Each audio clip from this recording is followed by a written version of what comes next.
ordinance. There will now be more restrictions put on violent child sex offenders in Racine. An ordinance passed last night at Common Council that restricts where they can live throughout the city. Fox 6's Brett Bagansky found out it's a huge victory for some, but to others, a disaster waiting to happen.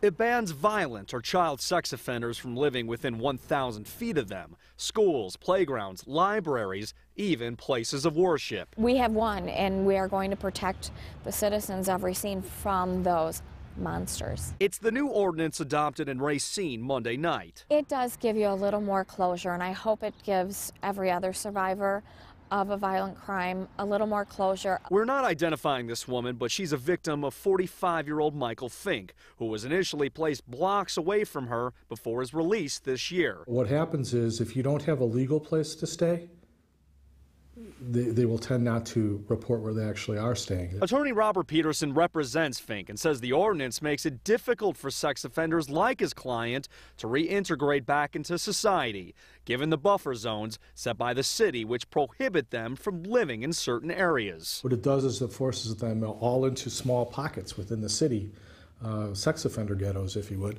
where they will have much less opportunities. The survivors of their crimes, we serve a life sentence. But past victims say it keeps offenders away from people and places where they could offend once again. The ordinance wouldn't apply to sex offenders already designated in certain areas of the city. They essentially would be grandfathered in. However, the new ordinance does take effect on April 24th.